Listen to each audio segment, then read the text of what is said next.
Hi, welcome to Nia's Divine Garden YouTube channel. I am Dania. Thank you so much for watching. If you are new here, I hope that you stay, hang out for a bit, subscribe, hit the notification bell so you know when I post new videos because podcast season is over, so I'll be posting a lot more. I'm not gonna lie and say I'm gonna have a cadence. It'll just be as spirit moves me. But since I'm not doing podcasts, it'll be videos. So today I wanted to talk about a subject that I find enjoyable, which is divination. So I wanted to share what divination is, um, how I got started, and my favorite divinatory tools, and a way that you can do your own divination just with yourself. Okay. All right. So I wanted to pull up a definition just to that we're all clear, and then I'll kind of just give you my own interpretation. So Merriam-Webster defines divination as the art or practice that seeks to foresee or foretell future events or discover hidden knowledge, usually by the interpretation of omens or by the aid of supernatural powers. A second definition is unusual insight, intuitive perception. And a synonym for divination is augury. So I've never seen this word before. It's augury. I've totally. But augury synonyms are forecast, forecasting, foretelling, predicting, prediction, presaging, prognosis, prognosticate, prophecy, soothsaying, vaticination. So all of those many words to say divination is a means by which to gather information, whether it's information on the future, information on the past, just information from higher realms. So this could be getting it directly from source. You could be conversing with angels, your ancestors, your spiritual team, your intuition, however that means, but it's like the information is coming from a source that you don't typically see with your physical eyes. And I'm going to say don't typically see with your physical eyes because there's ways of doing divination through things that you can see with physical eyes and guides that you may not interpret as guides. So I've always known divination was a thing. I always wanted to have my palm read. I wanted a tarot card reading. Like when I was little, I wanted to be a witch. Like that was all like that. A witch, a teacher, and a doctor. And now in Nia's Garden, I am a coach / teacher, mentor, a witch, and a healer. So there we go. So, but I really always wanted to read. It was one of those things like I just really want a reading. Always been low-key interested in the occult, even though I wasn't actively seeking it out. And the first thing that came up was actually astrology. And what people don't realize, astrology is a form of divination. It is looking at your soul contract, something you did not know. So it is looking at your soul contract. So all of us prior to incarnating into this realm or any other realm, we sit with the Most High, we have a conversation like, yo, I'm about to go to wherever, in this case, Earth. And this is what, this is the energy I want to carry. This is what I want to accomplish. This is what I want to learn. This is what I want to clean up. All of these things. And all of these things are present in various charts, like your numerology chart, your astrology birth chart, or any of those other charts. But these are all also forms of divination. They're also divination tools. A horoscope is a divinatory tool. It is looking at the movement of the planets and using that to determine what is moving in relation to those planets within our life and how we are able to move with that energy as opposed to fighting against it. And that's the point of divination. It is, we think about a prophet divine. Anytime you heard about a prophet in the Bible or any other thing, they are divining. They are gathering information. They are gathering data from a higher realm, and that would be source angels. Anytime somebody that spoke to an angel, that is divination. They were talking to an angel, receiving information. That information was divine. Divination comes, the root of divination, divine information. So it is gathering that information from the divine. And the reason why some people may be like, oh, is because there's a limiting belief that the everyday man can't talk to God. But everyday men are supposed to pray. Everyday women are supposed to pray. But the everyday human being is not supposed to actually be able to get regular information from source. And I just don't believe that's the case. Everyone has the ability to connect to source because we are all aspects of the Most High. We're all aspects of the Creator. So at the very least, at the very bare minimum, everyone has intuition. Everyone probably has other gifts too, but the one that everyone can readily tap into and get insight and information and is receiving regular downloads from on a regular basis is your intuition. Anytime you get this overwhelming, like, I gotta do that, I gotta go to this store, I gotta do this thing, or I don't know why I felt like I needed to do this, but I know I needed to do this, and then something happened. Guess what? That was divination. Whether you were consciously doing it, we're constantly unconsciously divining anytime we lean into our intuition. Our intuition is guiding us, is allowing us to receive what is called a download. And it's called that because it is us receiving that information from a higher source, and it's poured into our head. And our brains are often equated to a computer. And what do you do when you're installing something? You're downloading things into your computer. So that is why it's called an intuitive download.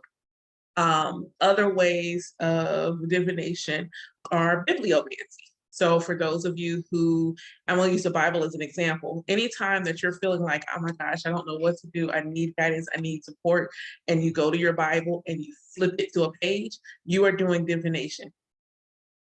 That is divination. That is called bibliomancy. You can do it with any book. You're just choosing to do it within the Bible. You can literally take any book, say a prayer, and ask the Most High to give you a message to help you with that situation. Flip to a page, and the first thing you see is supposed to help you with that answer. That is bibliomancy, and that is a form of divination. Cardamancy would be the use of cards. So whether these are playing cards like cartology or tarot cards or oracle cards, anything that's related to cards is for cartomancy. Reading shells, throwing bones, tea leaves, the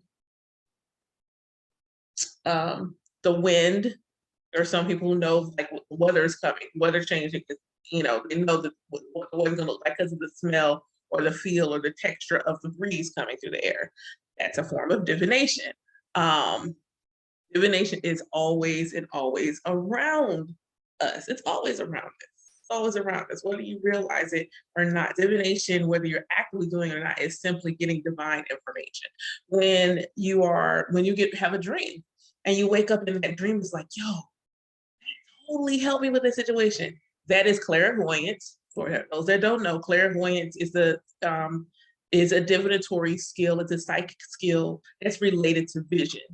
It's literally related to seeing something, whether that is seeing a full-blown vision, it is seeing something out in the, in your world, in your space, and it's like, oh, or it's through your dreams. So that is if you have especially vivid dreams, like really vivid, like that dream related to this thing, or this thing just happened, or you such and such, or you're lucid, chances are you're probably clairvoyant.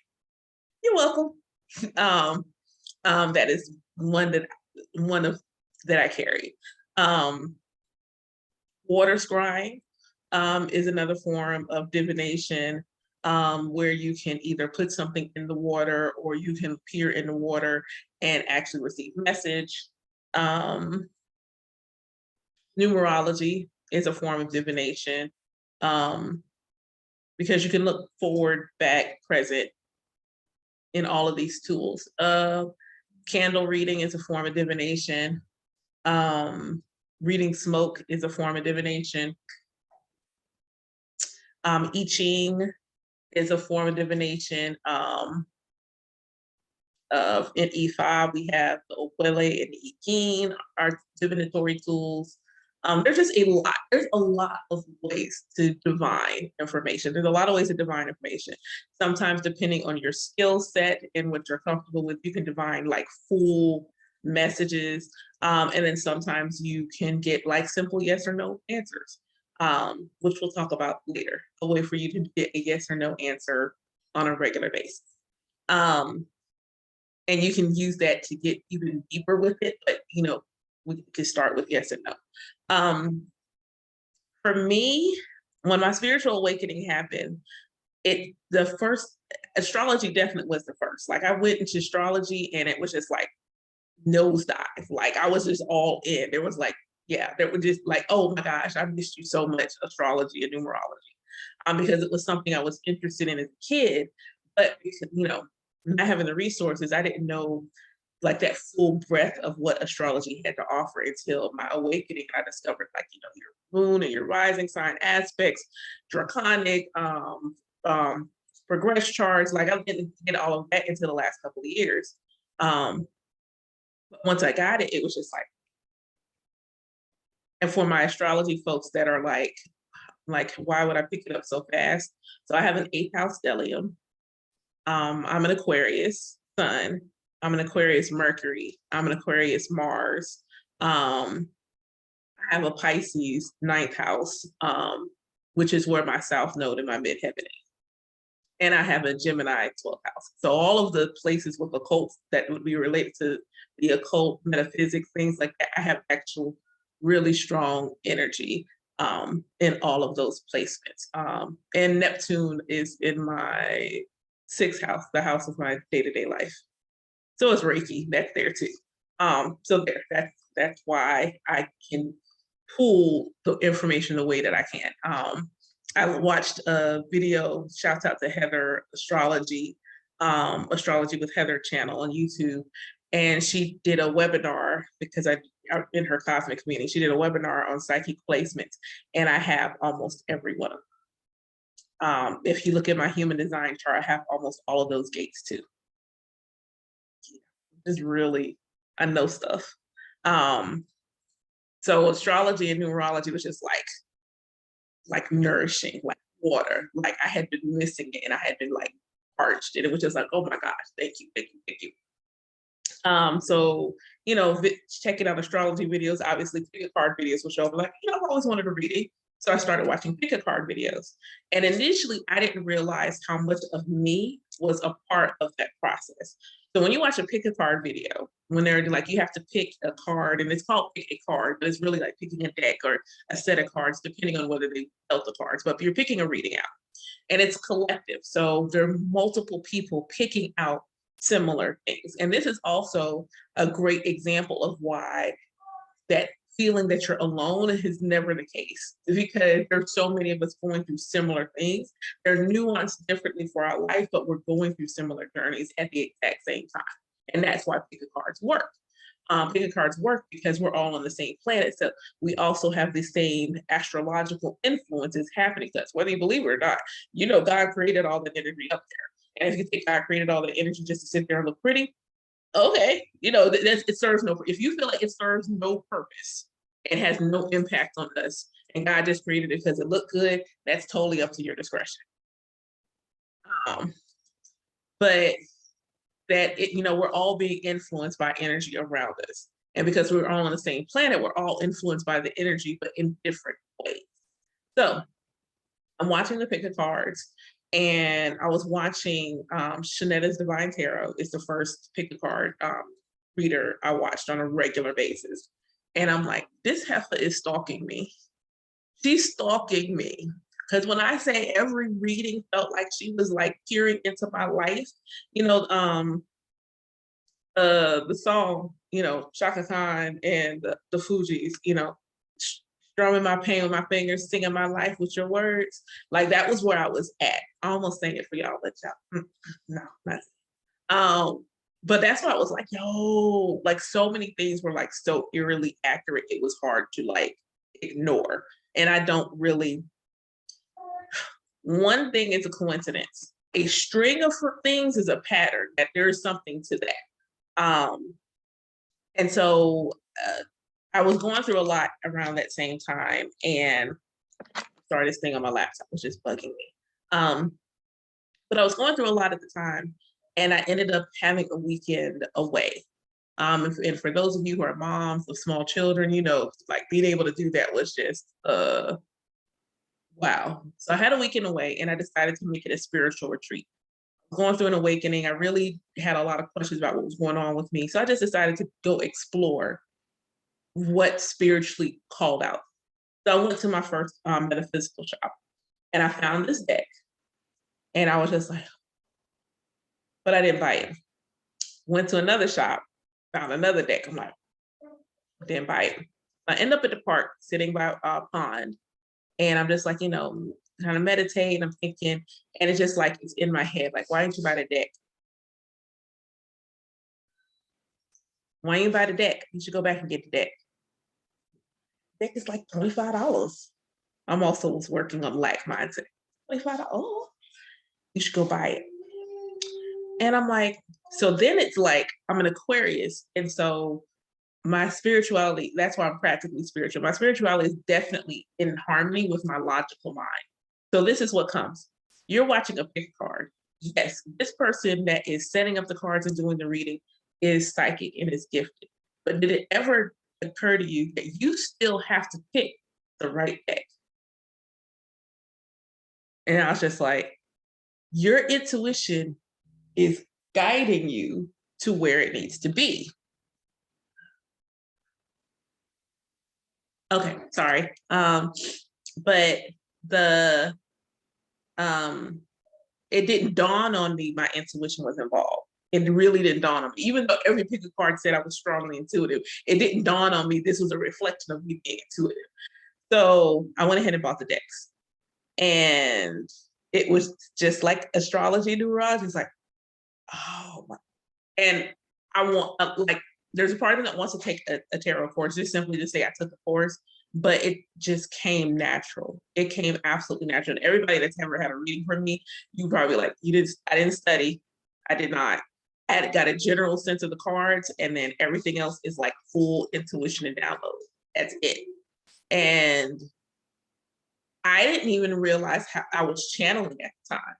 I knew I felt differently as I was doing readings for myself, but I didn't actually realize that I didn't realize what was happening until I like learned a bit more about what certain things felt like for myself. And so tarot, oracle cards, I do read those. I do read shells. I do astrology, numerology, read tarot and oracle cards. I am a medium. And what that I am a medium and an oracle. So what that means is I can either be connected to an individual, a specific energy, mediumship, or I'm literally connected to source or like just the universe, oracle. And so even in the course of a reading, like I did a reading once and I was reading the young lady and I just ended up pushing the cards, just letting it flow. The cards kind of anchor me in place and kind of keep my stream of consciousness in a logical order. So, but I don't technically need them. I'm getting better at reading candles. I'm not gonna lie. I have been doing candle work, so I've been paying attention, learning to read the candles, and like, you know, when it's peaks and things and how it burns. I love, especially I'm like looking at this one candle now, like this burn is so clean. I'm just like, you know, so stuff like that. I am initiated EFI, NEFI. So I do actually do EFI divination. I do not do it for others before anybody asks me. You cannot book an EFI reading with me at this time. Yeah, we'll see how it looks in another year, whether I'm going to do it before everyone else, but that's mine. I Ching, that's also mine. I do work with pendulums. I do automatic writing, bibliomancy. Yeah, that's pretty much. I've done water scrying once, but I can't say I water scry on a regular basis. I don't scry often. But yeah, those are the ones at this point that I do on a regular basis. And for clients, I do tarot, oracle, mediumship, numerology. Um, we'll see how candles. We'll see if I add that, because I've been like doing it consistently for a minute. We'll see. We'll see. I have a cousin that is also on her own journey, and every once in a while she'll send me a picture of a candle, and I'll give her feedback on what I see. But I'll see if I'm going to do it for anyone else. But other than that, like, you know, I mean, there's a lot of divinatories, and I decided to do this one because doing a reading yesterday and thinking about business and things like that, one of the things was like bring fun back into it. And honestly, divination is fun for me. Like if I did tarot readings all day long, I might not eat. I'd lose a lot of weight because I would just be like, when I go out and I do readings, like if I go to a shop or something and I'm doing readings all day, like I don't eat before I go, and I don't eat until I'm done. Like I don't take no snack, nothing. I might drink some water, but I don't need it. I'm not, at the time I'm doing the readings, I'm not hungry. I'm not hungry till I'm done. Once I'm done, I'm like, yeah, I need food now. A lot of it, a lot of food now. But when I'm in the moment, in the flow, like I'm just having the best time. And that was an intention I set in doing readings with myself, because, you know, I would be shuffling and, you know, I'm shuffling the cards, trying to see what the my son did one of my cards, and it's just like, yeah, I'm gonna see how these look. But I'll be shuffling and be like, you know, what's the, you know, message that I need in this moment? And when it pops out, I'd be so excited, especially if it lines up, especially if it lines up. And like this one did. And so I will sit there and I'm just like, you know, I wasn't actively trying to read. So it was really cool. Um, uh, uh, 1 second. My bad.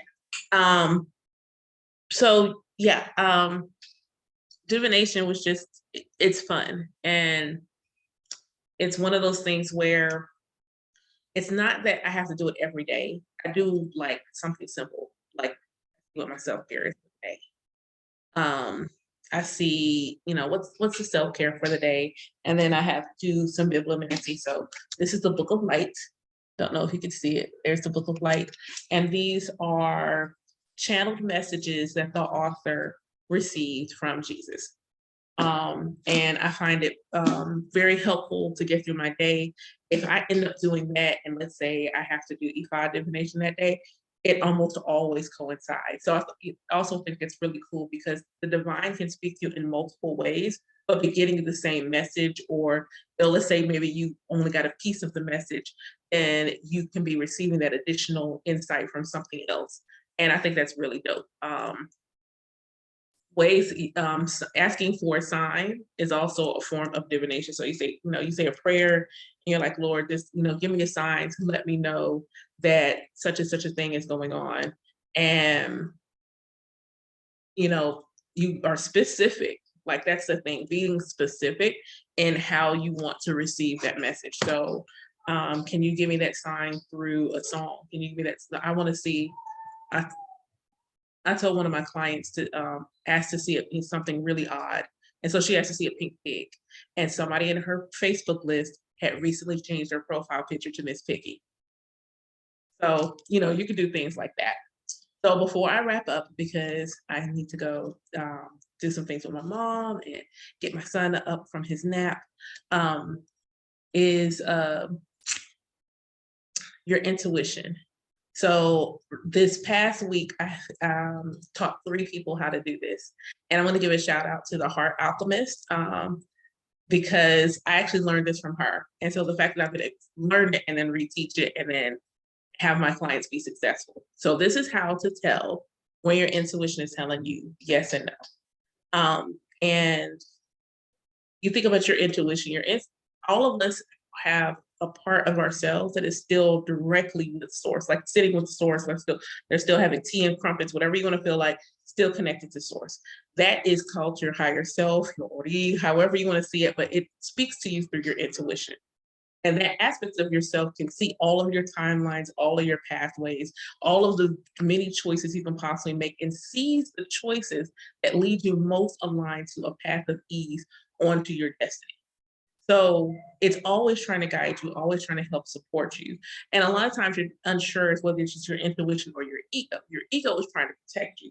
Or your ego wants you to do things that are safe, that familiar, because that will keep you safe, but it doesn't take you to your destiny. It is not that they're working against each other. It's just, think of your ego as like a really overprotective parent. That's what it is. And sometimes you have to teach your ego to trust that your higher self so that they'll be working in tandem as opposed to bumping heads. But to learn how your intuition speaks to you, understanding that your intuition, before you get an actual verbal, audible, or any other kind of download, is a physical reaction because your higher self is right here in your heart space. So it's in your body. So you will get a bodily reaction when you get that intuitive nudge. And depending on what it is, you may realize you've been getting it all along and never paid it any attention. It was just a weird thing you felt in your body, you just kind of ignored it.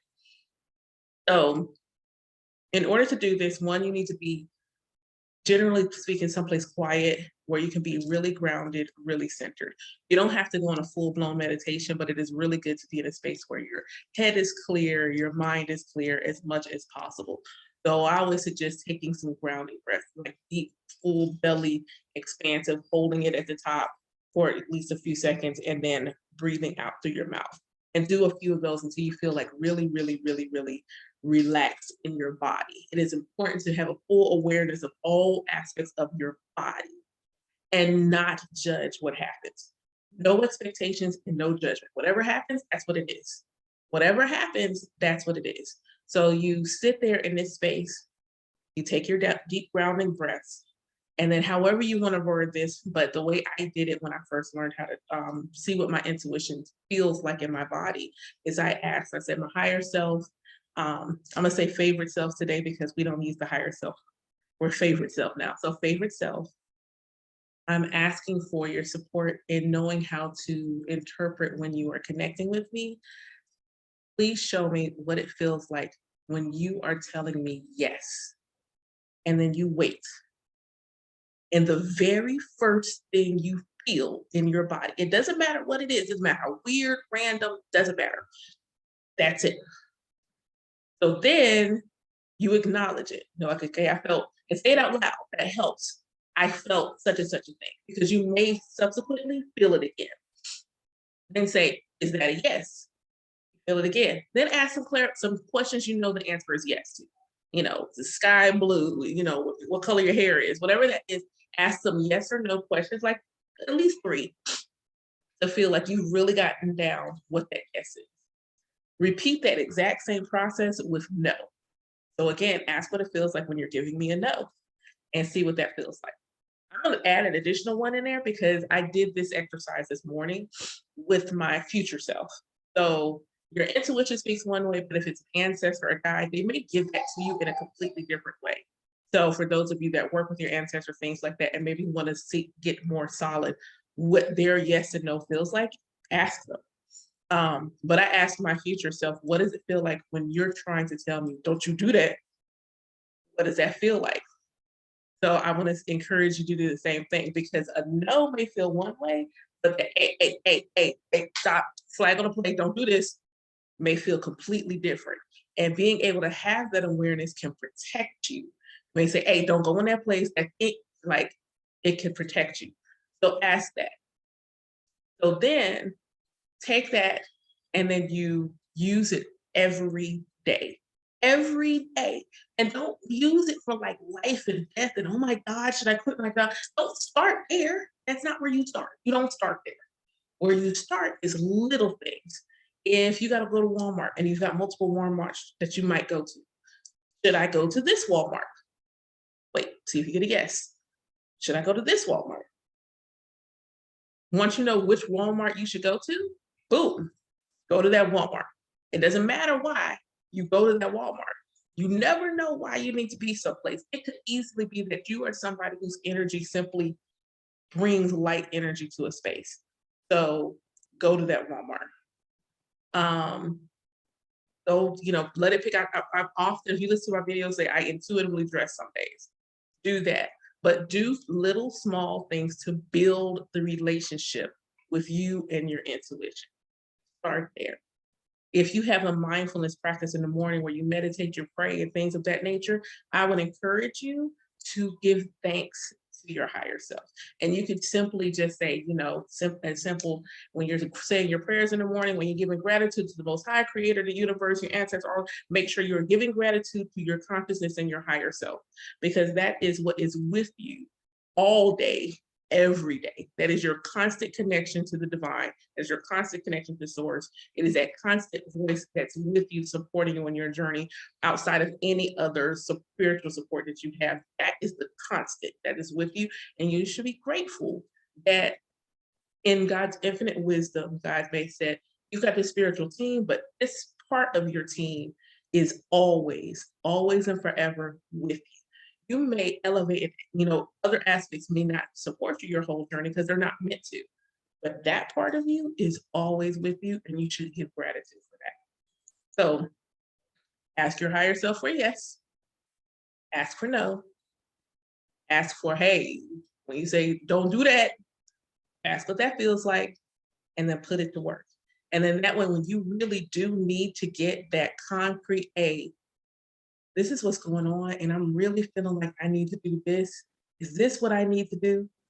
You will trust that yes or that no when you get it without question. So I hope you enjoyed this video. Please make sure you give us a like, give me a share this with friends. Try this exercise with you and your partner. That would be really cool to do. And understand that divination is not something to be afraid of because you've been doing it every day, whether you realize it or not. Have a great day. Bye.